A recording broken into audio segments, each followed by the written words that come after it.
Allez, c'est parti, tu peux lancer l'enregistrement. This meeting is being recorded. Ok, super. Bien, donc je laisse la parole pour la présentation de Chimère.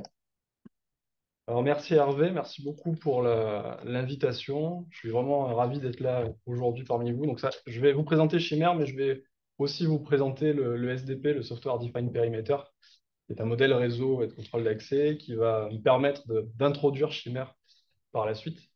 Donc voilà, c'est une façon un petit peu de présenter Chimère. J'ai pas trop l'habitude de le présenter de cette façon-là, donc ça va être une première pour moi. Donc vous me direz à la fin si ça vous a plu ou pas. On m'a dit que ça devait être une présentation technique, donc j'espère que le niveau de technicité sera à la hauteur de vos attentes. Et sinon, n'hésitez pas pendant le moment de questions-réponses, ben, pousser un petit peu dans mes retranchements. Alors avant de commencer, on va se présenter. Donc c'est moi qui parle aujourd'hui. Je suis Gabriel Ladé, CTO de la société Chimère. J'ai un master en fiabilité et sécurité informatique de l'université d'Aix-Marseille. Et j'ai travaillé pendant 5 ans au sein de Thales. Donc, j'étais plutôt spécialisé en sécurité offensive, tout ce qui concerne le pentest de manière générale, la recherche de vulnérabilité, les recommandations, les applications de correctifs, vous connaissez. Et j'ai fondé Chimère avec Guillaume Alexandre, qui est au fond de la salle aujourd'hui, qui lui est diplômé de l'école des mines de Saint-Étienne et qui a également travaillé chez Thales, mais plutôt sur l'aspect innovation, qui a monté l'offre blockchain chez Thales. Donc Chimère, c'est un projet et c'est une solution de cybersécurité qu'on a commencé au sein de Thales. On a développé les premières briques de la solution avant de spin-offer, donc de se détacher de Thales l'année dernière. Et là, ça fait un petit peu plus d'un an qu'on est une entité légale à part entière et qu'on vole de nos propres ailes, je peux dire ça. L'agenda d'aujourd'hui, ça va être de vous présenter ce modèle qui est le modèle SDP sur lequel Chimère se base. Mais avant ça, je vais parler d'une problématique. Une problématique que le SDP va chercher à résoudre. C'est une problématique qui est aussi vieille qu'Internet. Je parlerai un petit peu du SDP et de l'architecture SDP. Je parlerai également de la manière dont le SDP est implémenté à travers deux exemples de solutions logicielles qui sont sur le marché aujourd'hui et comment est-ce qu'ils font cette implémentation SDP. Et ensuite, je parlerai de l'implémentation Chimère et en quoi elle va se différencier finalement de ce qui existe aujourd'hui sur le marché pour faire du SDP. Et on finira par les questions-réponses. Donc, vous la reconnaissez, la carte logique de l'ARPANET, donc en 74. Ce qui est intéressant, c'est de voir qu'elle est relativement exhaustive à cette période. Elle permettait finalement, le réseau à l'époque permettait aux universités de communiquer entre elles, d'échanger des travaux. Et les protocoles qui ont été conçus à cette époque, donc à savoir notamment IP et TCP, n'ont pas été conçus avec des notions de sécurité, alors qu'ils sont toujours aujourd'hui utilisés sur l'Internet actuel. Ce qui fait que plus tard, l'Internet s'est élargi, il est devenu mondial, les organisations ont commencé à publier des services et à se connecter à Internet, et les menaces ont commencé à apparaître, et finalement, on avait toujours IP, on avait toujours TCP, avec l'ensemble des menaces dans les années 90 qui sont apparues sur ces protocoles. Je crois que le ver Maurice, c'est 1988, un scan du réseau, on essaie de savoir s'il y a des services en écoute, on détecte certains services, FingerD par exemple, et on va exploiter des vulnérabilités, un buffer overflow dans FingerD pour pouvoir faire de l'exécution de code arbitraire à distance et ensuite se répandre au sein du réseau. Finalement, c'était une des premières fois que ce type de protocole-là était attaqué. C'était un tout petit peu avant les années 90. Pourtant, malgré ça, aujourd'hui, on a toujours ces protocoles qui sont employés, qui sont utilisés sur Internet, mais aussi au sein des réseaux d'entreprises. Si je vais dans une organisation, tout est basé sur TCP, tout est basé sur IP. Donc, évidemment, les organisations ont cherché un petit peu au fil des années à se protéger de ça et à se dire, on va architecturer nos systèmes d'information de manière à éviter la propagation des menaces. Et on va mettre des pare-feux, on va segmenter nos réseaux en zone de confiance, on va mettre des VPN pour éviter que nos services, nos applications soient en écoute sur le réseau. Et finalement, on va se retrouver avec des systèmes d'information qui ressemblent un petit peu à ça, une segmentation et une limitation des accès, une limitation de l'exposition des services à travers des passerelles VPN ou des bastions. pour permettre justement aux utilisateurs, aux collaborateurs de se connecter à distance, de rebondir à l'intérieur des systèmes d'information, etc. Alors évidemment, c'est un petit peu considéré ce type d'architecture comme l'état de l'art aujourd'hui. Euh, mais il ne faut pas oublier que les vulnérabilités existent, qu'elles peuvent affecter l'ensemble des composants de ce type d'architecture. Donc là, je vous ai pris une petite timeline sur des vulnérabilités critiques qui ont affecté un ensemble de composants qu'on retrouve très, très régulièrement en fait, au sein des réseaux d'entreprise. Donc, sur l'intégralité de ces vulnérabilités, on est sur de l'exécution de code arbitraire avec des scores CVSS qui sont énormes. Et en fait, on se rend compte qu'on a toujours une fenêtre d'action pendant laquelle un attaquant va pouvoir chaîner les vulnérabilités pour pouvoir s'introduire au sein du système d'information, rebondir sur une machine, rebondir sur une autre, détecter une passerelle vulnérable, etc. Donc finalement, pendant une vingtaine d'années, on a ajouté des couches de protection, on a ajouté des pare-feux, on a ajouté des bastions, on a ajouté des VPN, on a essayé de détecter les menaces. Mais finalement, il y a finalement toujours des menaces qui permettent et qui arrivent à passer l'intégralité des entraves qui sont mises en place par la cyberdéfense pour s'y prémunir. Donc finalement, on a trois problématiques principales avec ce type d'architecture. Premièrement, on a des services qui sont exposés. Donc, quand je parle de services, ce sont des services au sens réseau du terme, une application qui va être en écoute sur le réseau, sur une adresse IP, sur un port. Une gateway VPN est un service exposé, par définition. Des attaquants qui sont sur le réseau Internet vont être capables, en scannant le réseau Internet, de trouver ces services, d'exploiter des vulnérabilités au sein de ces services, d'utiliser des identifiants qu'ils ont usurpés via le hameçonnage, par exemple, ou via des fuites de données. Donc ça, c'est la problématique exposition des services.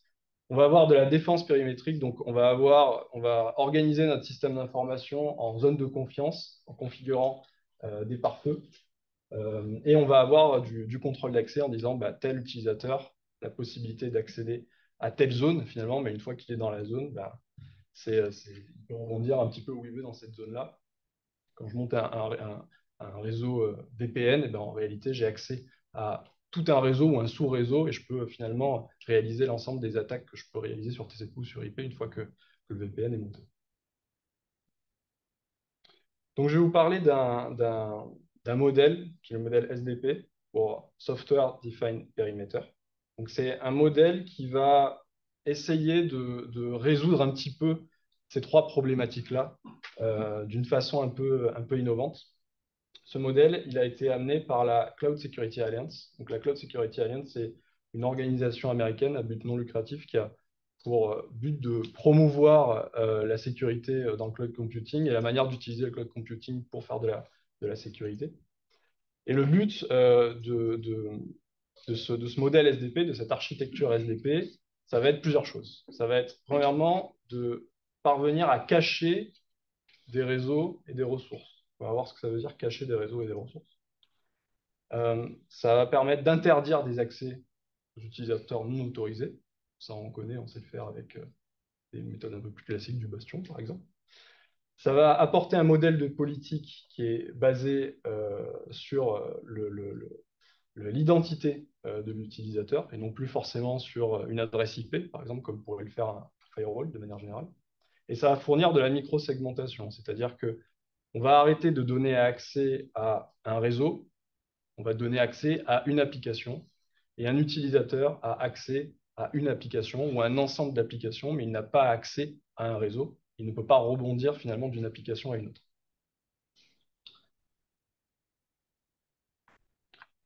Donc, comment ça marche? Généralement, on va retrouver trois composants. Le premier composant, c'est ce qu'on va appeler un initiating host. Donc, finalement, un initiating host, ça va être un appareil qui a besoin d'accéder à une ressource, à un service, à une application. Donc, ça peut être une workstation, ça peut être un appareil mobile, ça peut être tout type d'appareil qui a besoin de négocier une connexion avec un service réseau final. On va également retrouver un accepting host. Donc ça, c'est un composant qui va jouer un petit peu le rôle de proxy. Il va se positionner devant le service et il va avoir comme rôle de réaliser du contrôle d'accès.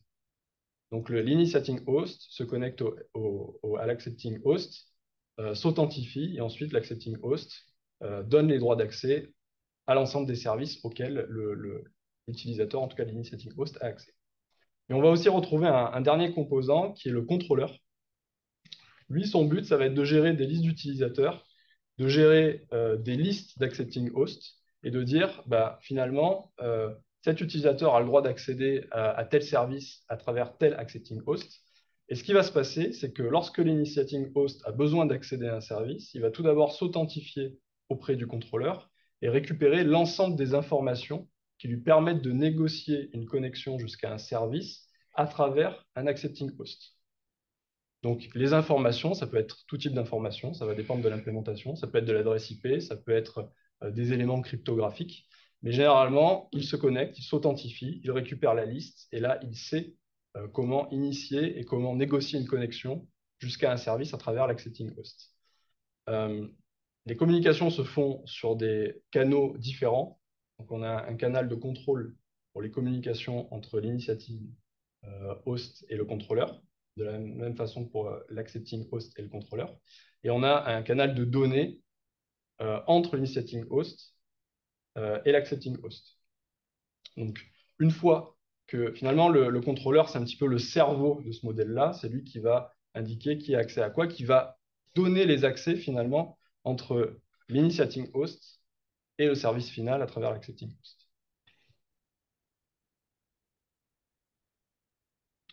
Donc, qu'est-ce qui est intéressant à travers cette architecture? C'est que premièrement, on va arrêter d'exposer des services directement, un petit peu comme pourrait le faire un bastion. C'est-à-dire que je vais avoir potentiellement un ensemble d'assets qui sont exposés, peut-être mes accepting hosts, par contre mes services ne sont plus exposés directement sur le réseau, et lorsque je vais chercher à négocier une connexion, je vais devoir passer par l'accepting host pour pouvoir rebondir. Et finalement, cet accepting host, il va permettre de réaliser une segmentation des accès par service et non par réseau. À la différence finalement du VPN, où lorsque je me connecte sur un VPN, je montre l'accès à un réseau. Et enfin, dernière chose, c'est que ce modèle il va permettre de faire du contrôle d'accès en temps réel, entre guillemets, et de manière centralisée à travers le contrôleur. C'est-à-dire que le contrôleur a le droit de vie ou de mort sur qui accède à quoi, et en donnant les droits ou en révoquant les droits, on est capable en temps réel finalement de donner des accès ou de révoquer des accès. Donc cette architecture, elle est implémentée aujourd'hui sur un ensemble de solutions qu'on retrouve. Donc, c'est surtout des éditeurs américains en fait, qui vont proposer des implémentations de cette solution-là, de ce modèle-là, pardon. La plupart, ils vont le faire sous des offres qu'ils appellent ZTNA, Zero Trust Network Access, qui va permettre justement d'apporter ce principe d'invisibilité entre guillemets des actifs, cette micro-segmentation entre les différents services et finalement la centralisation des droits d'accès. Donc, je vous ai pris deux exemples pour vous montrer comment c'est fait. Le premier, c'est Zscaler avec un produit qui s'appelle ZPA, donc qui fait du ZTNA, donc du SDP, une implémentation de SDP. Comment est-ce qu'il fait ça? Donc lui, il le fait d'une manière un peu intéressante, c'est-à-dire qu'on va retrouver les composants qu'on a vus. Donc on a des connecteurs de part et d'autre. Nos initiating hosts et notre accepting host, ce sont des connecteurs qui permettent de fournir, donc là, l'accepting host, un connecteur qui va permettre de fournir l'accès à un service. Mais finalement, l'accepting host ne va pas être exposé sur le réseau Internet. Ce qu'il va faire, c'est qu'il va émettre une connexion sortante vers une infrastructure qui est l'infrastructure Zscaler qui, elle, est exposée sur Internet. Et finalement, c'est cette infrastructure qui va avoir la responsabilité de l'exposition. Donc tout à l'heure, on parlait un petit peu d'invisibilité des services, mais là, on va un petit peu plus loin dans le sens où on va aussi rendre invisibles finalement les accepting hosts qui, eux, sont au sein du système d'information des services à protéger. Ceux-là ne sont plus visibles, ils ne sont plus en écoute sur une adresse IP et sur un port. Ils sont disponibles à travers un flux qui est sortant et ils se publient finalement à travers cette infrastructure qui est opérée par quelqu'un d'autre, en l'occurrence Zscaler. Après, le reste, c'est le même modèle que ce que j'ai présenté auparavant. C'est un argument qui est énormément mis en avant, même par Zscaler eux-mêmes, qui nous disent le ZTNA établit uniquement des connexions sortantes, garantissant ainsi que les utilisateurs non autorisés n'ont aucune visibilité sur l'infrastructure du réseau et des applications. Et les adresses IP ne sont jamais visibles sur Internet, créant ainsi un darknet qui rend le réseau indétectable. Donc c'est finalement, il y a cet aspect un peu marketing de l'invisibilité. Ce que l'on a derrière, c'est une délégation de l'exposition de mes services à un réseau tiers. Donc ça, c'est une première façon d'implémenter SDP. Deuxième façon, je vais vous présenter à travers Ivanti, ZTA. Donc ici, on est sur quelque chose d'un petit peu plus classique sur le modèle, à savoir on a des accepting hosts qui sont exposés sur le réseau Internet. D'accord? Donc ce sont des passerelles finalement qui vont coûter sur une adresse IP sur un port. Et une fois que l'utilisateur est authentifié auprès du contrôleur, il va savoir sur quel accepting host s'authentifier pour pouvoir ensuite obtenir les accès. Donc ici, on ne passe pas par une infrastructure tierce. D'accord? Le désavantage, c'est que si j'ai une vulnérabilité critique qui affecte mon accepting host, ça va permettre à un attaquant déjà de découvrir l'accepting host, de le compromettre et potentiellement de rebondir sur les services qui sont derrière. Donc ces deux modèles-là, c'est vraiment deux façons de faire du SDP qu'on retrouve aujourd'hui dans les solutions qui sont sur le marché. Elles ont chacune des avantages et des inconvénients.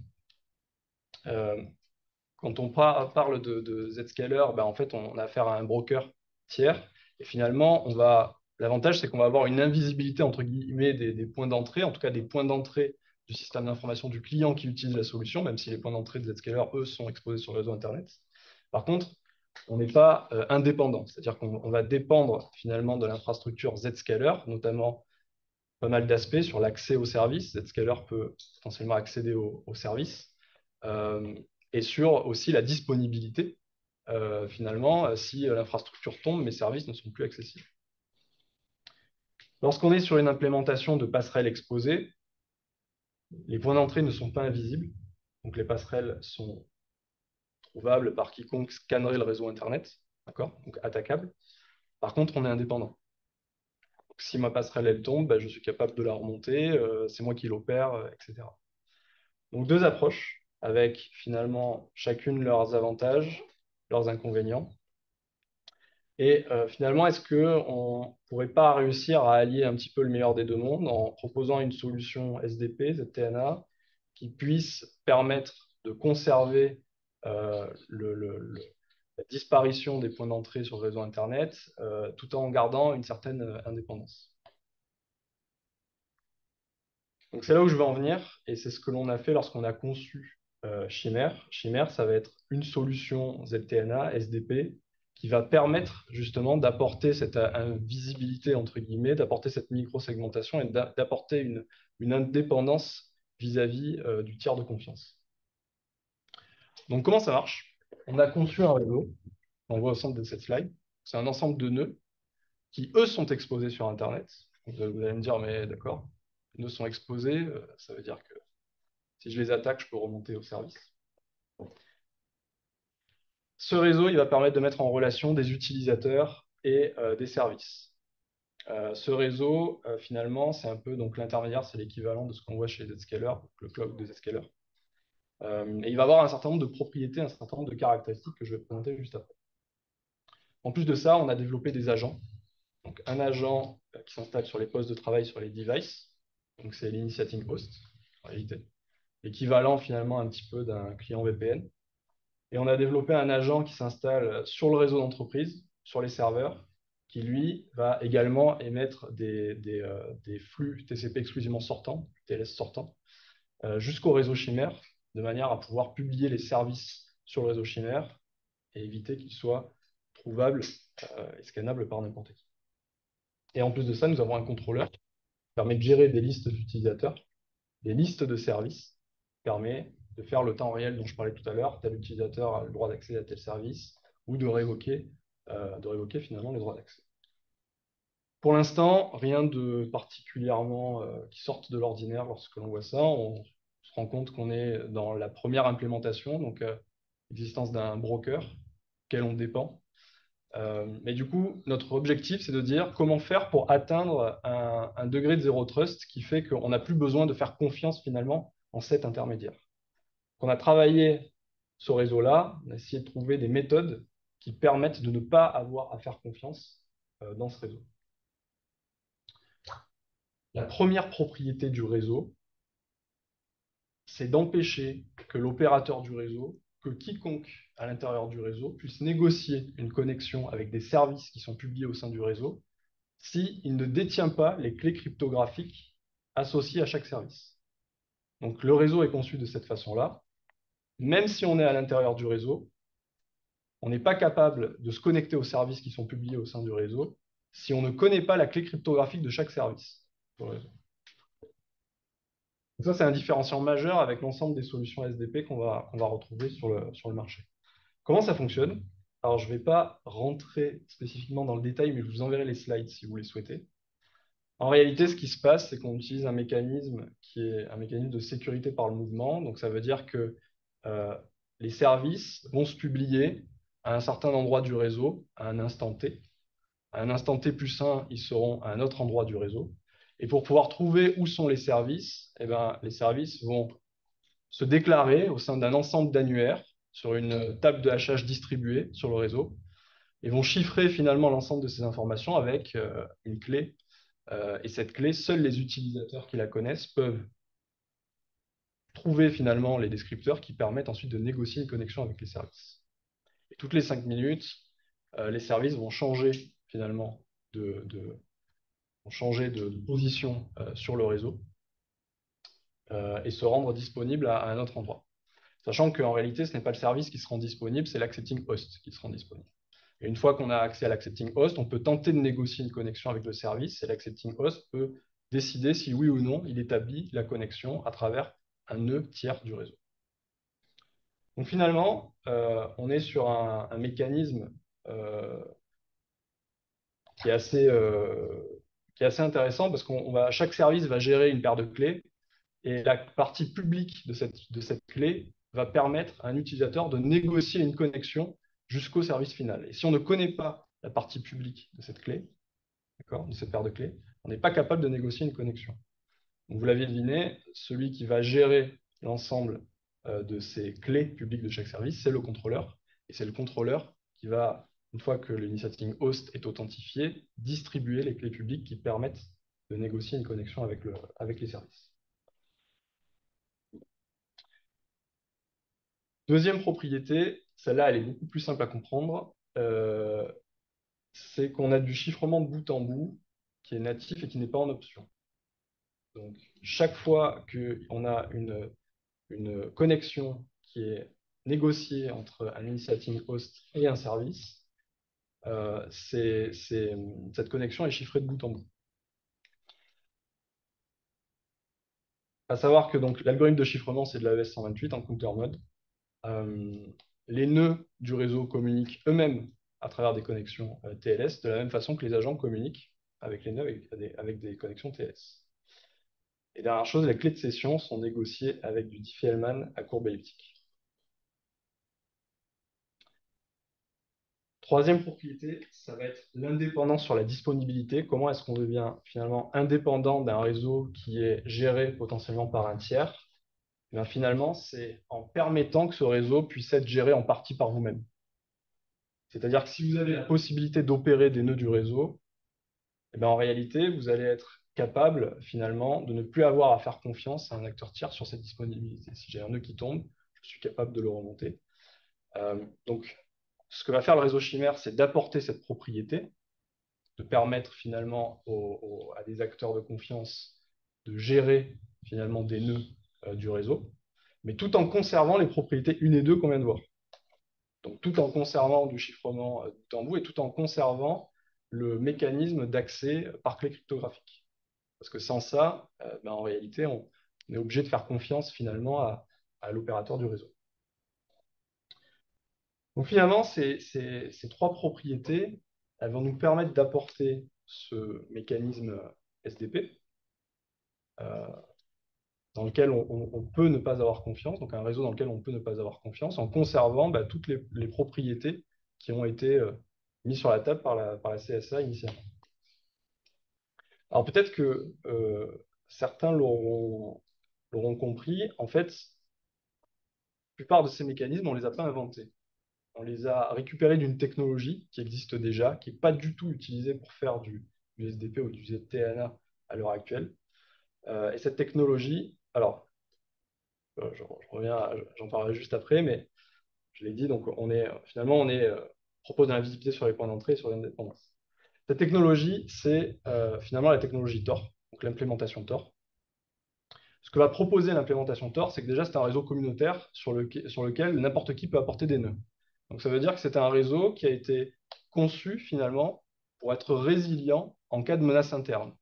Si quelqu'un a la main sur des nœuds du réseau, eh ben, il n'est pas capable de négocier une connexion avec les services qui sont cachés au sein du réseau s'il n'a pas la connaissance de la clé cryptographique de ces services. On a également un mécanisme de chiffrement de bout en bout natif sur les services cachés, je le précise, parce que peut aussi utiliser le réseau Tor pour accéder à des services qui ne sont pas cachés sur le réseau, et dans ce cas-là, on va dépendre finalement du protocole de couche 7 avec le chiffrement qui va avec, parce que le nœud de sortie est capable potentiellement d'espionner ce qui se passe, mais dans le mécanisme des services cachés, on est sur du chiffrement de bout en bout, il n'y a pas de possibilité d'espionnage. Et on a aussi un accès au service qui est par clé. Donc sur le réseau Tor, ce sont des adresses oignons. En réalité, c'est un dérivé de la clé cryptographique qui est utilisée. Et finalement, on retrouve nos trois propriétés qui nous permettent d'assurer, d'apporter un réseau dans lequel on peut ne pas avoir confiance. Et finalement, Chimère est calqué et utilise certains des mécanismes de ce réseau pour fournir finalement, de l'implémentation, pardon, pas du réseau, pour fournir finalement du SDP et du ZTNA.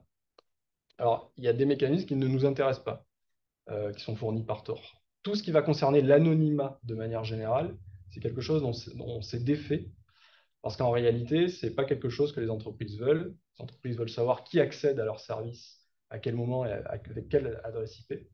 Donc finalement, on s'est un petit peu écarté de tous les mécanismes d'anonymat, tout en conservant les mécanismes qui nous intéressaient, à savoir celui des services cachés, le réseau communautaire et les mécanismes de chiffrement.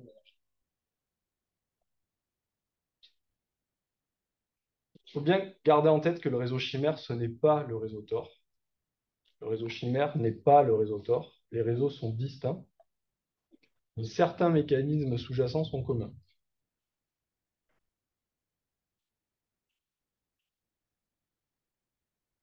Finalement, avec Chimère, on propose une solution, on qualifie de française, d'européenne, de Zero Trust Network Access, qui va permettre de fournir de l'accès à distance sécurisé et sans tiers de confiance.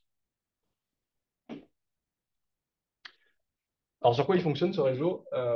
Pour l'instant, on est resté assez basique. On est sur du multi-cloud, donc actuellement de l'OVH et du Scaleway. Donc, ce sont des instances assez, assez simples. Et on est sur des performances de type, donc ce que vous voyez à l'écran, donc des latences moyennes qui avoisinent les 60 millisecondes et des débits par connexion TCP établis de 8 mégaoctets secondes. Je coupe l'herbe sous le pied pour la question qui va venir. Si vous êtes une variation finalement de l'implémentation de Tor, est-ce que vous n'êtes pas affecté par les performances de l'implémentation Tor? En réalité, quand on a supprimé l'aspect anonymat, on ne passe plus par un ensemble de nœuds et on va éviter toutes les problématiques de congestion en réalité que l'on a sur l'implémentation officielle Tor. Et ça, on pourra en discuter dans les questions-réponses si vous le souhaitez. L'agent de transfert, donc il est opéré par la société qui est cliente de Chimère. En fait, cet agent, donc c'est l'équivalent de l'accepting host, il s'installe soit sur le serveur qui porte l'application, soit sur un serveur déporté. Cet agent, il va donc d'une part émettre des flux TLS jusqu'au réseau Chimère, donc des flux qui sont exclusivement sortants, et d'autre part, il va initier les flux TCP jusqu'au service, jusqu'aux applications auxquelles l'utilisateur a besoin d'accéder. Donc c'est lui qui fait le lien finalement entre le réseau Chimère et l'application à protéger. Aujourd'hui, c'est un composant qui est disponible sur Linux, Windows Server, en CLI ou en interface graphique, et en application Docker. Il est développé en C, mais on est en train de faire la portabilité Rust.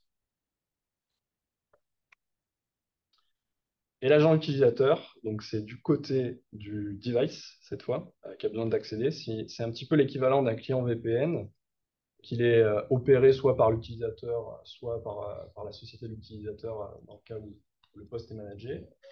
Et il va permettre d'accéder aux applications sans changer les habitudes de l'utilisateur. Donc ça veut dire en conservant les URL d'accès au service et en conservant les clients que l'utilisateur a l'habitude d'utiliser. Pour lui, c'est vraiment totalement transparent. L'utilisateur ne se rend pas compte qu'il accède à un service qui finalement n'est pas exposé sur le réseau Internet. C'est vraiment comme s'il était exposé, l'utilisateur ne le sait pas. Un des intérêts du SDP, c'est que finalement, lorsqu'on négocie une connexion avec le contrôleur, on est capable de récupérer la liste des applications auxquelles on a accès, à la différence d'un VPN, où finalement je monte une interface réseau en local qui me permet d'accéder à un réseau et de rebondir à l'intérieur de ce réseau. Ici, j'ai une liste très claire aussi des applications auxquelles j'ai le droit d'accès. Et je vois en temps réel auxquelles applications je peux accéder. Donc, c'est un agent qu'on a développé qui est disponible sous Windows macOS. On est en train de finaliser la portabilité Android. Et on aura également une portabilité Linux courant 2024 qui sera disponible avant la fin de l'année. Donc c'est un composant qui est développé également en C et qu'on est en train de porter en Rust.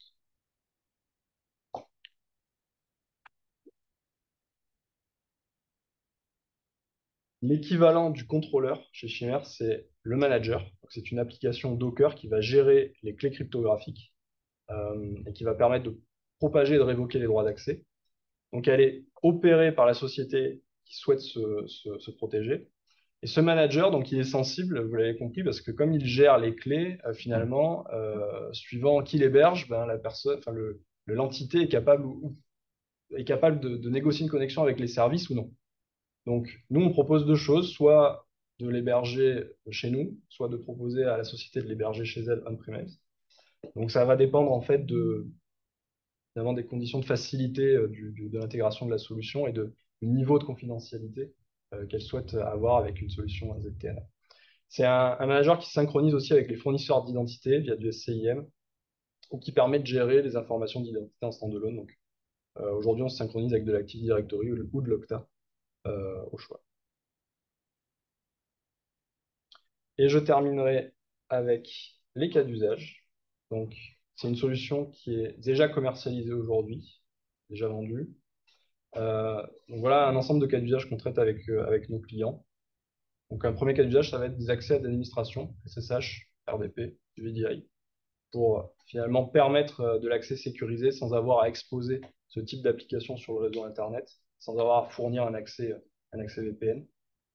Donc ça, c'est quelque chose qu'on a assez régulièrement. Un cas d'usage qui peut peut-être sortir qui est peut-être un petit peu intéressant aussi, c'est l'obfuscation de la passerelle VPN.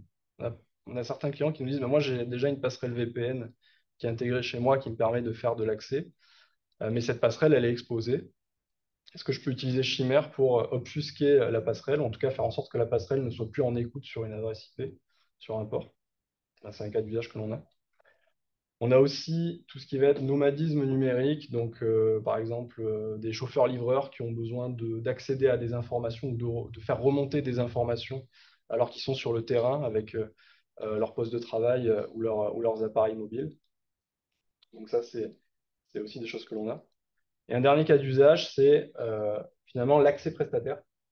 Donc on a des sociétés qui nous disent moi, je ne veux pas fournir un accès VPN à mes prestataires parce que je considère que c'est trop large comme accès. C'est un accès au réseau, parfois au cœur du réseau. Bah, finalement, je veux donner accès à une application ou à un ensemble d'applications qui sont très bien identifiées de mon côté. Je vais le faire à travers Chimère, justement, pour éviter d'exposer un canal qui est normalement qui est réservé à mes collaborateurs. Voilà. J'espère que la présentation a été claire. Merci beaucoup. Ben, merci beaucoup à Gabriel pour cette présentation. On va couper l'enregistrement.